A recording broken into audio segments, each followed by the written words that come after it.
Foli belebeleba an b'a kɛrɛnkɛrɛn ka di aw bɛɛ lajɛlen ma aw fɛn fɛn bɛ k'an su nin wagati in na Mali kɔnɔ ani Mali kɔkan k'aw fo k'aw waleɲuman dɔn k'aw barikada nin wagati in na aw sɔgɔlen don Bamako News TV de la ka kunnafoni ɲini ka kɛrɛnkɛrɛn ka d'aw ma aw balimakɛ n'aw denkɛ don Seku Tarawele kunnafoni sen telimanw aw bisimila balimaw an b'a daminɛ Mali la Mali ni Laginɛ ka jɛɲɔgɔnya baara kɔnɔna u bɛ ka yakubaya ka taa fɛ ka d'a kan kunu conseil des ministres min kɛra n'o ye ministre ka laadala sigili ye n'a ɲɛmaya tun bɛ an ka jamanakuntigi bolo le général d'armée Assimi Goïta hakilinaw kɔni tara sa ka se k'a ta wa dugukolo min bɛ se hectare 10 o bɔɲɔgɔnko ma o de tara k'o di Laginɛ jamana ma a ma di dɔwɛrɛ kama dɛ fɛn fila fɔlɔ ye jumɛn ye an ka jɛɲɔgɔnya baaraw bɛ se ka yakubaya ka taa fɛ cogo min na ani minɛnw doni ka yɛlɛma jamana fila ninnu ni ɲɔgɔn cɛ o koɲɛw fana bɛ se ka nɔgɔya cogo min na Mali ɲɛmɔgɔw ka fɔ la nin kɔni bɛna kɛ waleɲumandɔn ye ka ɲɛsin Laginɛ jamana ma ka d'a kan olu fana ye yɔrɔ dɔ di anw ma u ka Laginɛ jamana kɔnɔna na min bɛ kankan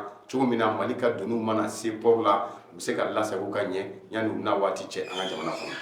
balimaw halisa an bɛ to an ka jamana kunnafoniyaw la festival ba min bɛ yen ni Seko ni Dɔnko festival don n'an k'a ma ko Ubaɲanga o baaraw kɔni daminɛ n'a nudoli baaraw kɛra kabi kunun na sini a kɛra bonya ani karama o hukumu kɔnɔna na n'a ɲɛmaya tun bɛ an ka minisiri yɛrɛ bolo min ka baara ɲɛsinnen bɛ Seko ni Dɔnko ko ma n'o bɛ tali kɛ Mamu Dafe kan festival Ubaɲanga kɔni festival don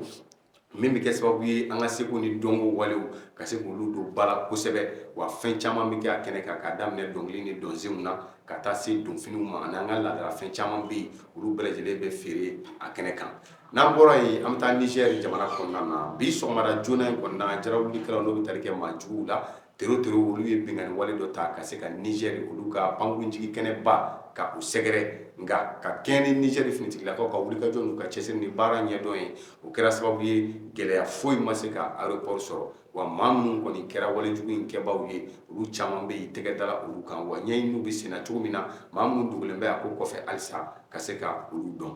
n'an bɔra yen fɛn min ye farafinna ŋanaw ka ɲɔgɔnmɛba min kɔni kɛra Maroc n'a bɛ tali kɛ CAN Maroc 2025 na fɛn min ye finaliw kɔni talen kɔ ka bɔ yen kafu ale tun kɛlen bɛ ka Maroc jamana ka fara Senegali jamana kan olu wele ayiwa bɔgɔ jeninen kan o kɔni kɛra sababu ye sa ɲangini kɔni ka se k'o ta fɛn min ye Senegalikaw ka entraîneur n'o y'u ɲɛminɛbaga ye ka ɲangini dɔ ta k'ale sɛgɛrɛ ka taa se u ka ntolancila maa caman ma ani Maroc fana olu fana ka joueur caman bɛ yen n'o ye ntolancilaw caman ye ɲangini taara ka olu fana sɛgɛrɛ wa jaratigɛba min tun bɛ k'a file fana fiyɛ n'o ye arbitre ye kɔni y'o jabajɛya k'a jira k'a fɔ ko baasi foyi tɛ ale ka file la ko ɲangini foyi o tɛna ta ka d'ale kan ka d'a kan a ye baara kɛ i n'a fɔ a kan ka kɛ cogo min na balimaw an ye min sɔrɔ ka d'aw ma an ka kunnafoni sen teliman na o de bɛnna nin ma min lasera ma Seku Tarawele fɛ Bamako News TV sanfɛ a kan bɛn